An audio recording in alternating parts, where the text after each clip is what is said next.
तो चलिए अब हम इस वीडियो की शुरुआत करते हैं। तो सबसे पहले हम ये समझेंगे कि वाजिब कसर किसको कहते हैं, प्रॉपर फ्रैक्शन किसको कहा जाता है। बच्चों, फ्रैक्शन या कसर किसको कहते हैं? जैसे कि मैंने आपको इस तीसरे यूनिट का जो पहला सबक है, तो पहले सबक में आपको मैंने डिटेल में ये समझाया था कि फ्रैक्शन यानी कसर किसको कहा जाता है।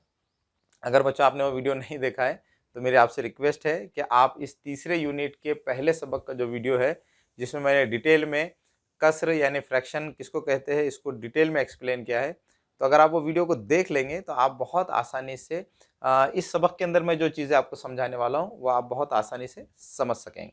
तो चलिए अब हम इस वीडियो की शुरुआत करते हैं। तो सबसे पहले हम क्या समझेंगे? सबसे पहले हम समझेंगे कि वाजिब कसर प्रॉपर फ्रैक्शन किसको कहा जाता है।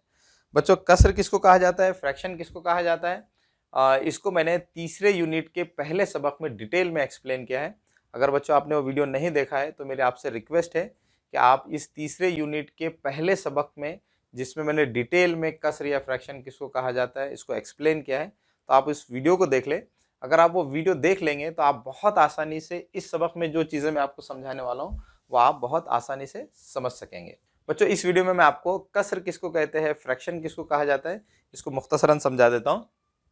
जो भी नंबर इस सूरत में लिखा जाता है, कोई भी नंबर जब इस सूरत में लिखा जाता है जिसमें लकीर के ऊपर एक नंबर होता है और लकीर के नीचे एक नंबर होता है, तो जो भी नंबर इस सूरत में लिखा जाता है तो उसको क्या कहा जाता है, कसर कहा जाता है, फ्रैक्शन कहा जाता है। ठीक है, तो बच्चों ये क्या है, ये जो नंबर है ये नंबर है फ्रैक्शन, कसर। ठीक है, और बच्चों आप ये भी जानते हैं कि कसर में लकीर के ऊपर जो नंबर होता है उसको शुमार कुनिंदा कहा जाता है, न्यूमरेटर कहा जाता है, और लकीर के नीचे जो नंबर होता है उस नंबर को नसबनुमा कहा जाता है, डिनोमिनेटर कहा जाता है। तो बच्चों इस तरह से कसर को लिखा जाता है। ठीक है, जो भी नंबर इस फॉर्म में होता है, इस सूरत में होता है, उस नंबर को क्या कहा जाता है, कसर कहा जाता है, फ्रैक्शन कहा जाता है। ठीक है, अब बच्चों हम ये देखेंगे कि वाजिब कसर किसको कहते हैं, प्रॉपर फ्रैक्शन किसको कहा जाता है। तो बच्चों ऐसी कसर जिसमें नसबनुमा शुमार कुनिंदा से बड़ा होता है, डिनोमिनेटर न्यूमरेटर से बड़ा होता है, तो उस कसर को क्या कहा जाता है, वाजिब कसर कहा जाता है। जैसे बच्चों यहाँ पर ये जो कसर लिखी गई है तो ये एक वाजिब कसर की मिसाल है, क्योंकि बच्चों यहाँ आप देख सकते हैं कि इस कसर का जो डिनोमिनेटर है, जो नसबनुमा है, वो शुमार कुनिंदा से बड़ा है। ठीक है, इसका जो डिनोमिनेटर है वो न्यूमरेटर से बड़ा है। तो जिस कसर का नसब नुमा शुमार कुनिंदा से बड़ा होता है उस कसर को क्या कहा जाता है, वाजिब कसर कहा जाता है, प्रॉपर फ्रैक्शन कहा जाता है। ठीक है, इसी तरह से बच्चों कुछ एक और एग्जांपल्स मैं आपको देकर समझा देता हूं कि वाजिब कसर किसको कहते हैं। जैसे वाजिब कसर की एक एग्जांपल और ये भी हो सकती है 3/7। यहाँ पर भी आप देख सकते हैं कि इस कसर में नसब नुमा शुमार कुनिंदा से बड़ा है, तो इस कसर को भी कौन सी कसर कहेंगे, वाजिब कसर कहेंगे, प्रॉपर फ्रैक्शन कहेंगे। ठीक है, इसी तरह से एक और एग्जांपल हम देख लेते हैं। मिसाल के तौर पर 5/8। यहाँ पर भी आप देख सकते हैं कि इस कसर में भी जो नसब नुमा है, जो डिनोमिनेटर है, वो शुमार कुनिंदा से यानी न्यूमरेटर से बड़ा है, इसलिए इस कसर को हम क्या कहेंगे, वाजिब कसर कहेंगे, प्रॉपर फ्रैक्शन कहेंगे। एक और एग्जांपल देख लेते हैं। फर्ज कीजिए कि एक कसर है 1/3। यहाँ पर भी आप देख सकते हैं कि इस कसर में नसब नुमा या शुमार कुनिंदा से बड़ा है, इसलिए इस कसर को भी क्या कहेंगे, वाजिब कसर कहेंगे, प्रॉपर फ्रैक्शन कहेंगे। ठीक है, तो बच्चों ये है वाजिब कसर। बच्चों मुझे उम्मीद है कि आपको वाजिब कसर, प्रॉपर फ्रैक्शन किसको कहते हैं ये समझ में आ गया होगा। अब हम देखेंगे कि गैर वाजिब कसर, इम्प्रॉपर फ्रैक्शन किसको कहा जाता है। तो बच्चों अगर आप वाजिब कसर समझ गए होंगे तो आप गैर वाजिब कसर को भी आसानी से समझ जाएंगे। ठीक है, तो गैर वाजिब कसर किसको कहते हैं, ऐसी कसर जिसमें शुमार कुनिंदा नसब नुमा से बड़ा होता है उस कसर को क्या कहा जाता है, गैर वाजिब कसर। यहाँ पर आपने क्या देखा, वाजिब कसर में हमने देखा कि ऐसी कसर जिसमें नसब नुमा शुमार कुनिंदा से बड़ा होता है तो उस कसर को वाजिब कसर कहा जाता है, और गैर वाजिब कसर किसको कहा जाता है, जिसमें शुमार कुनिंदा नसब नुमा से बड़ा होता है तो उसको हम गैर वाजिब कसर कहते हैं, इम्प्रॉपर फ्रैक्शन कहते हैं। ठीक है, एक एग्जाम्पल से मैं आपको ये समझा देता हूँ। फर्ज कीजिए बच्चों हमारे पास एक कसर है 3/2, 3/2। अब यहाँ पर आप देख सकते हैं कि 3/2 इस कसर में, इस फ्रैक्शन में न्यूमरेटर डिनोमिनेटर से बड़ा है, शुमार कुनिंदा नसबनुमा से बड़ा है, इसलिए हम इस कसर को क्या कहेंगे, गैर वाजिब कसर, इम्प्रॉपर फ्रैक्शन। ठीक है, इसी तरह से एक और एग्जांपल ले लेते हैं। 7/4, 7/4 में भी आप देख सकते हैं कि शुमार कुनिंदा ये नसबनुमा से बड़ा है, इसलिए इस कसर को भी क्या कहेंगे, गैर वाजिब कसर कहेंगे। ठीक है, इसी तरह से एक और एग्जांपल देख लेते हैं।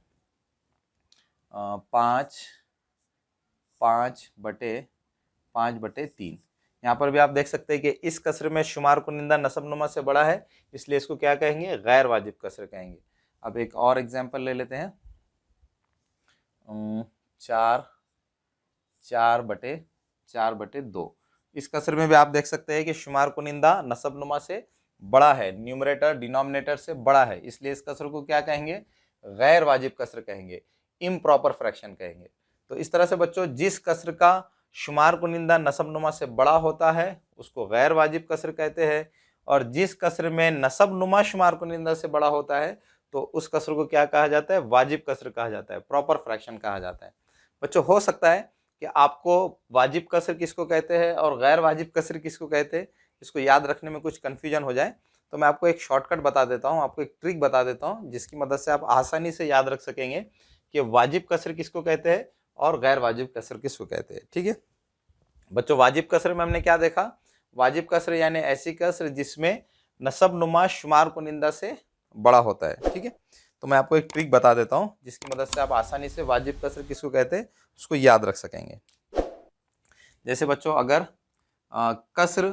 कसर में अगर नसबनुमा बड़ा हो, नसबनुमा क्या हो, बड़ा हो, तो यहाँ पर हम लिखेंगे नसबनुमा में हम लिखेंगे बिगर, और शुमार कुनिंदा अगर छोटा हो, शुमार कुनिंदा अगर छोटा हो, स्मॉलर। ठीक है, तो अगर किसी कसर में नसबनुमा यानी लकीर के नीचे वाला नंबर ये बड़ा हो और लकीर के ऊपर वाला नंबर अगर छोटा हो तो उसको हम क्या कहेंगे, उसको हम कहेंगे वाजिब कसर, प्रॉपर फ्रैक्शन। तो उसको हम कहेंगे प्रॉपर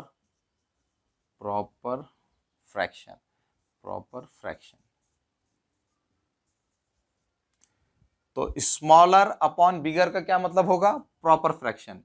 छोटा बटे बड़ा क्या मतलब होगा उसका, उसका मतलब होगा वाजिब कसर। ठीक है, तो आप इस ट्रिक की मदद से आसानी से वाजिब कसर को याद रख सकते हैं। ठीक है बच्चों, इसी तरह से बच्चों अगर हम इसका उल्टा कर दे, अगर हम यहाँ पर बिगर को लकीर के ऊपर लिखे और स्मॉलर को नीचे लिखे तो वो क्या हो जाएगा, वो हो जाएगा गैर वाजिब कसर। ठीक है, तो यहाँ पर मैं उसको लिख लेता हूँ कि अगर लकीर के ऊपर वाला नंबर बड़ा हो और लकीर के नीचे वाला अदद अगर छोटा हो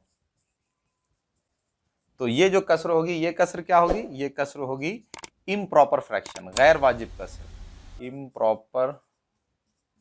इम्प्रॉपर फ्रैक्शन यानी गैर वाजिब कसर। तो बच्चों आप क्या कर सकते हैं, इस ट्रिक की मदद से आसानी से याद रख सकते हैं कि कौन सी कसर वाजिब कसर है और कौन सी कसर गैर वाजिब कसर है।